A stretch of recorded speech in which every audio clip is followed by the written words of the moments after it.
정말 기구한 인생, 기구한 운명인데요. 아버지의 성기를 손으로 잡고 발 뒤꿈치로 20번 짓밟았어요. 또 안녕하세요, 손수호 변호사입니다. 대한민국에서 실제로 벌어진 숨겨진 강력 사건을 판결문을 통해서 객관적으로 정확하게 소개해 드리고 있습니다. 오늘은 팔순 아버지를 믿기 힘들 정도로 끔찍하게 살해한 50대 친딸의 사연입니다. 정말 기구한 인생, 기구한 운명인데요. 2020년 충북 제천에서 벌어진 사건입니다. 수십 년 동안의 원망, 분노, 원한이 끔찍한 살인으로 이어졌습니다. 특히 아버지의 성기를 손으로 잡고 발 뒤꿈치로 20번 짓밟았어요. 또 아버지 입에 무언가를 억지로 쑤셔 넣으면서 1시간 동안 공격했습니다. 존속살해죄가 인정됐고 형량은 징역 20년이 선고됐습니다. 자, 그런데 우선 이 사건의 범행 동기부터 살펴봐야 합니다. 1975년부터 계모로부터 끔찍하게 학대를 당합니다. 그리고 집에서 쫓겨나듯이 가출했어요. 하지만 친부가 그걸 다 알면서도 계모와 계속 함께 산 겁니다.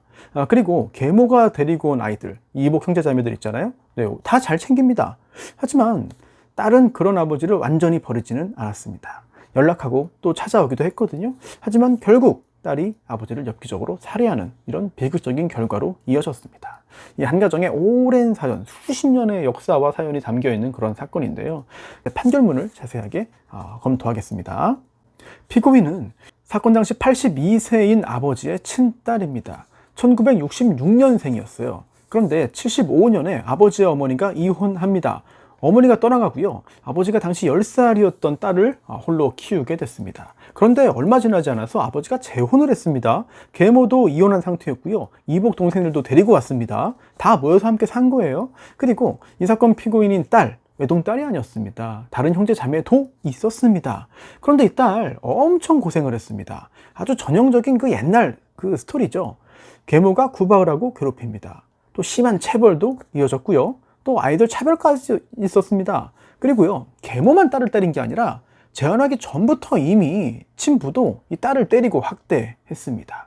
결국 참다 못한 딸이 16살이 된 82년도에 가출을 합니다. 그리고는 아예 연을 끊고 살았습니다. 아버지와 계모에 대한 불만이 워낙 컸기 때문에 20년 동안 아무런 교류 없이 지냈습니다. 또 부모도 역시 마찬가지예요. 친부, 친모, 계모, 형제자매 누구도 이 딸을 찾으려고 하지 않았습니다. 정말 기구한 운명이죠. 그리고 82년도에 16살 나이로 가출하면서 학교도 그만두고 혼자 살았으니까 그 고생과 어려움은 어마어마했을 겁니다. 그렇게 20년이 흐른 2000년 초반에 딸이 30살을 넘어서 30대 중반이 됐거든요. 그때 친부에게 연락을 합니다. 이 살인사건이 벌어진 게 2020년이니까 사건 발생 20년 전인 겁니다. 혈연에 대한 어떤 그리움은 본능적인 거죠. 그렇기 때문에 완전히 평생 의절하고 살기는 또 생각보다 쉽지 않습니다. 그리고 또 이런 배경도 있었어요. 뭐냐면 딸이 가출해서 혼자 살면서 결혼했습니다. 그런데 이혼을 했고요. 재혼을 했지만 또 이혼을 합니다. 그러니까 2번 결혼했지만 2번 이혼을 한 거예요. 이렇게 거듭된 결혼 생활의 실패, 이렇게 되다 보니까 어릴 때의 고통에도 불구하고 안 좋은 기억에도 불구하고 혈육을 찾아서 돌아왔다, 이렇게 볼 수 있겠죠. 아무튼 딸은 이렇게 2000년 초반부터는요 1년에 한두 번 친부를 찾아와서 집에 와서 만났습니다. 전화 연락도 종종 했고요. 그렇게 20년이 지난 건데요. 그런데 그러는 동안에도 계속해서 이 친부와 계모의 관계는 계속 좋았습니다. 함께 살고 있었고요. 75년부터 계속 문제가 없던 거예요. 그런데 입장을 좀 바꿔보죠. 딸 입장에서 이런 생각이 들 수밖에 없습니다. 아니, 나는 어릴 때부터 저 계모 때문에 불행해졌고 인생도 이렇게 망가졌는데 나를 버린 친부, 또 나를 학대하고 괴롭힌 계모 계속 함께 잘 살고 있네? 분노가 생길 수밖에 없죠. 또 괴로울 수밖에 없습니다. 이 딸과 비슷한 경험을 하신 분들이 꽤 있을 것 같거든요. 당시에 있었던 일, 상황 이런 것들도 댓글로 함께 나눠주시면 좋을 것 같습니다. 그리고 또 하나 중요한 얘기가 나옵니다. 바로 술인데요. 이 딸 어릴 때부터 힘겹고 괴로운 생활을 했잖아요. 술에 의존하게 됐습니다. 알코올 의존증 상태였어요. 그러던 2020년 4월에 사건이 터졌습니다. 당시 딸은 강릉의 원룸에서 혼자 살고 있었는데요. 4월 27일 낮 4시부터 6시 사이에 그때 제천에 있는 아버지 집을 가서 둘이서 단둘이서 이제 이야기했습니다. 술도 마셨고요. 그런데 예전에 서운했던 얘기를 하다가 언성이 높아졌고요. 딸의 주장에 따르면 이래요. 아버지가 딸에게 너 집에 가라! 이렇게 말하면서 심한 욕설을 했다는 거예요. 그런데도 가지 않자 갑자기 이제 술상 위에, 이제 밥상 위에 있던 과도를 손으로 든 다음에 딸을 찌르려고 했다는 거죠. 화가 난 딸이 이 과도를 빼앗은 다음에 아버지의 뺨을 3번 세게 때립니다. 자, 그러면 그 다음에 바로 살인이 이어졌냐? 과도도 있고. 아닙니다. 좀 이상한 일이 있어요. 왜냐면 이렇게 뺨을 3번 때렸는데도 불구하고 그 후에 1시간 동안 더 단둘이 술을 마시면서 이야기를 합니다. 뭐 잘 납득이 안 되죠? 정상적이지 않은 것 같습니다만, 그 상황이. 그런데 이 아버지도 좀 이상해요. 친모 얘기를 하다가 이 친모에 대해서 이렇게 말을 한 겁니다. 네 엄마는 뱃놈의 자식이었다. 뭐 뱃놈의 자식이라고 하더라도 그게 뭐가 문제인지 모르겠지만 아무튼 82세니까 감안하고, 네, 뱃놈의 자식이었다. 네 엄마가 나를 버려서 내가 폐인됐다.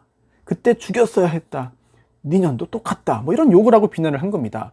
이 말을 듣고 화가 날 수밖에 없죠, 딸 입장에서는. 그래서 화가 나가지고 갑자기 이복 동생에게 전화를 걸었는데 또 이복 동생으로부터 거친 욕설을 듣게 됩니다. 결국 격분한 딸이 아버지를 죽이기로 결심하게 된 건데요. 물론 죽은 사람은 진술할 수 없죠. 당시 상황 녹음도 없고 영상도 없죠. 목격자도 없죠. 모두 다 딸이 털어놓은 이야기인데 아무튼 판결문에 있는 내용을 객관적으로 전달해 드리고 있습니다. 그리고 이 사건의 특징이 있습니다.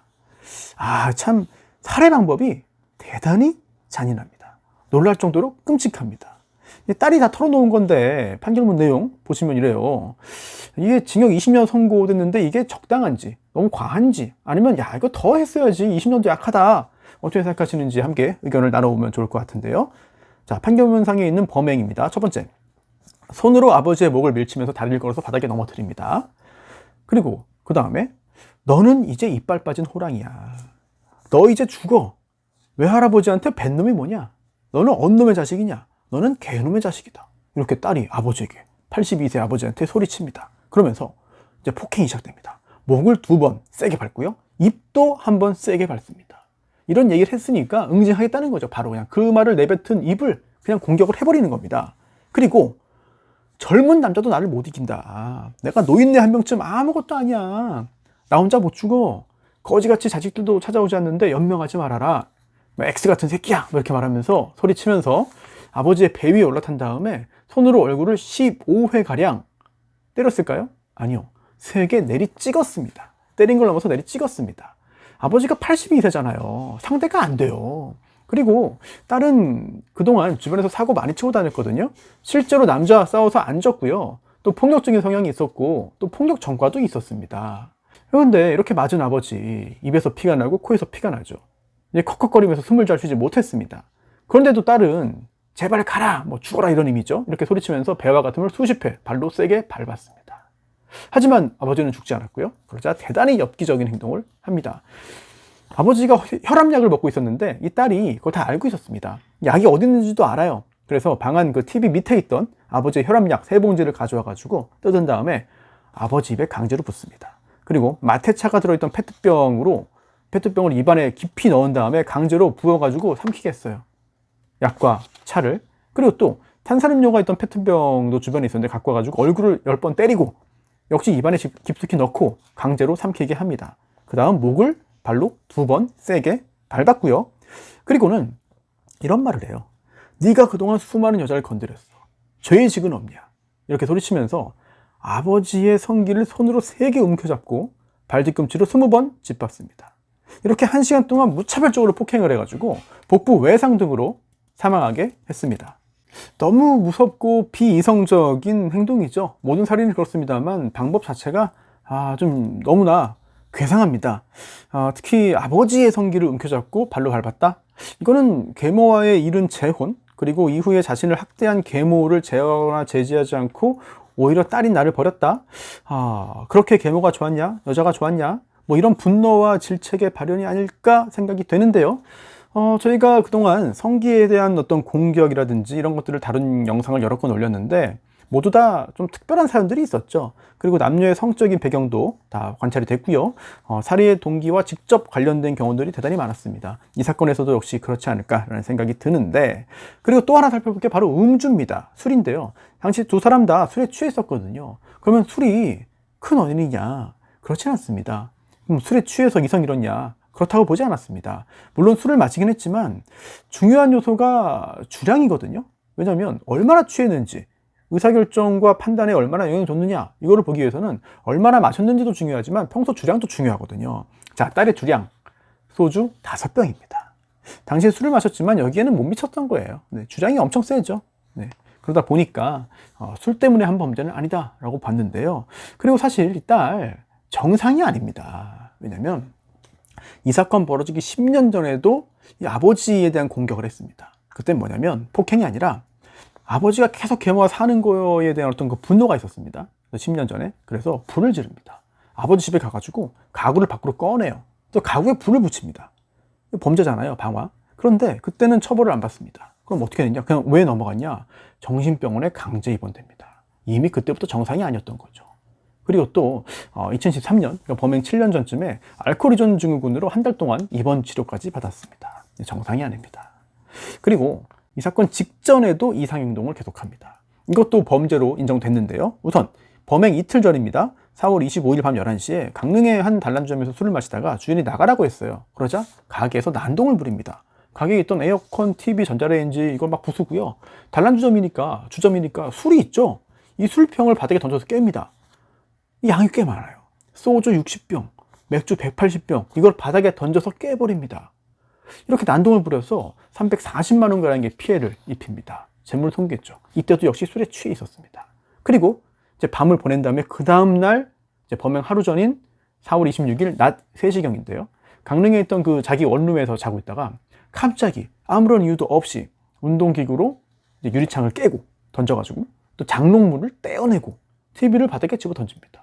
이거 다 임대인, 집주인 물건이잖아요. 130만 원가량의 손해를 끼쳤습니다. 역시 재물손괴. 이때도 술에 취한 상태였습니다. 술 마시고 난동 부리고 자고 나서 또 술 마시고 또 난동 부리고. 이렇게 알코올依存적인 모습과 함께 폭력적인 성향을 갖고 있었는데요. 사실 이 사건 전에도 여러 건의 폭력 전과와 성교 전과들이 있었습니다. 그리고 뒤에서 보겠지만 법원은요, 친부와 계모로부터 어린 시절부터 폭행을 당한 경험이 이런 폭력성으로 이어진 걸로 봤습니다. 아무튼 이렇게 원룸에서 난리를 친 그 다음 날이죠. 4월 27일 아버지를 죽인 겁니다. 그것도 믿을 수 없이 잔인하게 과도한 공격을 한 살인이죠. 도저히 정상이라고 볼 수가 없습니다. 또 실제로도 정상이 아니었던 거죠. 자, 형량은 징역 20년이죠. 자, 우선 체포 당시의 상황을 보겠습니다. 딸은 자수 안 했어요. 도망치지도 않았습니다. 처벌을 피하기 위한 노력을 했습니다. 어떻게 했냐면 범행 직후에 정신을 차리고 이거 어떻게 되지? 일단 현장을 좀 정리하자. 그래서 아버지가 1시간 동안 맞아가지고 죽은 거잖아요. 온몸에 피가 납니다. 또 입고 있던 옷에도 피가 묻습니다. 그래서 아버지의 피 묻은 옷을 벗겨냅니다. 그리고 시신에 있던 혈흔을 닦아냅니다. 현장을 청소했습니다. 그리고 그 다음에 112에 아버지가 죽었다고 신고했습니다. 내가 죽였다고 한 거 아닙니다. 자수한 거 아닙니다. 하지만 경찰이 바보가 아니죠. 어렵지 않게 이 딸을 용의자로 특정했고요. 경찰 조사에서 딸은 존속살해를 부인했습니다. 하지만 증거가 명백했기 때문에 기소돼서 재판받으면서는 다 인정했습니다. 인정 안 할 수가 없죠. 네. 그렇다면 중요한 건 이제 양형의 이유죠. 자, 판결문을 함께 보겠습니다. 법원이 이렇게 말했어요. 자, 피고인은 아버지인 피해자에 대해서 불만을 가지고 있던 중 피해자로부터 심한 말을 듣게 되자 격분하여 넘어뜨린 후 발로 밟고 얼굴을 가격하고 입에 약과 음료를 강제로 붓고 삼키게 한 다음 무차별적으로 폭행해서 사망에 이르겠다. 아버지를 잔인하게 폭행해서 살해한 행위, 어떠한 방법으로도 회복이 불가능한 중대한 범죄이고 인륜에 반하는 것으로서 엄중한 처벌이 불가피하다. 유족들도 엄벌을 원하고 있고 또 단란주점 주인, 원룸 주인으로부터 용서를 받지 못했다. 이렇게 아버지를 죽인 딸을 강하게 질책했습니다. 다만 이렇게 불리한 부분도 있지만 유리하게 볼 부분도 있던 거죠. 네, 법원은 이렇게 봅니다. 다만 이 딸의 특별한 사정도 인정하고 형량에 반영합니다. 뭐냐면 어린 시절 폭력적인 성향을 지닌 아버지로부터 지속적으로 폭행을 당해왔다. 그리고 피해자, 그러니까 친부가 친모와 이혼하는 등 가족이 해체되는 과정에서 피해자와 친형제로부터 정서적인 지지를 전혀 받지 못한 채 계모와 이복 형제들로부터도 멸시를 받으며 성장했다. 이렇게 가족들로부터 신체적, 정신적 폭력을 당해왔지만 적절한 치료와 보호를 받지 못했다.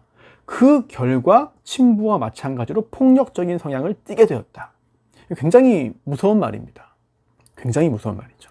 그리고 가족 간의 갈등이 심화되었음에도 불구하고 어린 시절에 겪은 부모의 이혼, 가정의 해체, 가출, 연이은 결혼 실패로 정서적인 지지에 목말랐던 이 친딸 피고인은 아버지인 피해자와의 유대 관계를 포기하지 못한 채 만남을 계속해 오다가 우연한 계기에 피해자에 대한 아버지에 대한 원망과 분노의 감정이 폭력적으로 발현되어서 이 사건 범행에 이른 것으로 보입니다. 계획적인 범행은 아니라는 거죠. 그리고 이런 우발적인 충동적인 범행에 이르게 된 어떤 참작할 만한 이유가 사정이 있다는 거죠. 결국 이 피고인의 과거 범행 전력, 또 이 사건 손괴 범행, 이런 것들도 불우한 환경이 빚어낸 피고인의 폭력적인 성향과 무관하지 않아 보입니다. 여기에 대해서 범행을 인정하는 점, 또 진심으로 후회하는 점 종합해가지고 2020년 8월 13일에 징역 20년형을 1심이 선고했습니다. 여기에 대해서 검사도 항소했고 딸도 항소했습니다. 검사는 20년 너무 가볍다, 딸은 너무 무거워요, 그리고 술 취했는데요 심신미약입니다 라고 주장했는데, 하지만 2020년 12월 17일에 항소심 법원이 양측의 항소를 다 기각을 했고 이렇게 징역 20년형이 확정됐습니다. 자, 대략 2040년경에 이제 출소하게 될 텐데요. 만기라면 66년생이니까 가석방이 없다면 70 중반 정도가 되어야 출소할 것으로 보입니다. 어떻게 수용 생활을 할지, 어느 정도의 태도를 보일지에 따라서 좀 달라질 수는 있을 것 같습니다. 자, 오늘 이렇게 충북 제천에서 벌어진 82세 아버지를 끔찍하게 살해한 딸 사건을 살펴봤는데요. 어린 시절의 구박과 학대가 한 사람의 인생을 파괴했고 결국 제대로 성장하지 못하고 또 제대로 역할을 하지 못하면서 이렇게 원한과 분노로 인한 끔찍한 존속살해까지 이어지고 말았습니다. 물론 어린 시절에 힘든 일을 겪고도 잘 극복하고 성장하고 훌륭하게 살아가는 분들 많죠. 대부분 그렇죠. 네. 하지만 이 딸처럼 그렇게 되지 못하는 경우도 많아요. 네. 물론 살인 자체는 당연히 잘못이고 이런 경우에 모든 사람이 복수에 나서는 것도 아니지만 좀 생각거리를 많이 주는 그런 사건이 아닌가 싶습니다. 다들 예전에 안 좋았던 일을 겪거나 또는 예전에 누군가에게 이런 일을 학대를 당하고 이제 구박을 받고 이러면 영원히 잊을 수가 없죠. 네, 기억 속에 남죠. 이런 것들이 성장 과정에서 결국은 나의 생각과 행동에 영향을 줄 수밖에 없다. 이런 것들을 사실 부정하기는 힘들 것으로 보입니다. 무서운 사건이고 끔찍한 사건이라고 해서 외면하면 달라지는 게 없을 겁니다. 알아야 막을 수 있고 또 알아야 더 예방할 수 있지 않을까 생각되는데요. 그래서 저는 앞으로도 대한민국에서 실제로 벌어진 숨겨진 강력 사건을 판결문을 통해서 정확하고 객관적으로 계속 전해드리겠습니다.